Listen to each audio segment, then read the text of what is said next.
આજથી આપણે તબેલાનું સપનું પૂરું કરવાનો બીજો દિવસ હવાર પડે કે નાઈ તૈયાર થઈને ગાડી લઈને નીકળી જઈશ તો વાડીએ જવા. હા, કેમ કે તબેલાનું કામકાજ તો વાડીએ હાલે ને.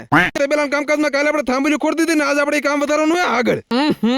પેલા તો કાટખૂણા મેળવવા પડશે ને. આવા કારીગર તબેલાનું ઉપલું માળખું બનાવવા પાઇપ કાપીને વેલ્ડિંગ કરવાના ધુમાડા તો આયા નીકળે છે. ये कैसे हो गया?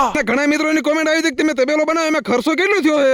તો આપણે તબેલો બનાવવા જે લોખંડ પતરા અને સિમેન્ટિયા થાંભલા લાવે છે એનો હિસાબ આપણે કરશું છેલ્લે. એ વિડીયો આપણે બનાવશું તબેલો પૂરો થાય પછી. ધંધીનો કરો ન હવે આવા ખરેખરના ઉનાળામાં કામ કરવું એટલે સાનો કોટો તો હડાવવો પડે ને. પછી હીરાલાલે સા બનાવીને એકચ્યુઅલી મારે ચા તો પીવો પડે ને.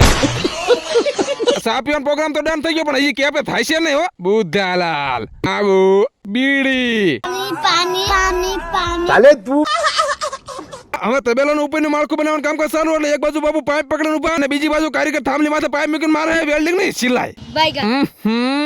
જીતેશભાઈ ડોન આવી ગયા છે. તબેલાના કામકાજમાં ઉપરનું માળખું બનીને ઓલમોસ્ટ તૈયાર જ છે. અને કોઈને તબેલાને લગતા કોઈ પણ પ્રશ્ન હોય તો કમેન્ટ કરી દેજો.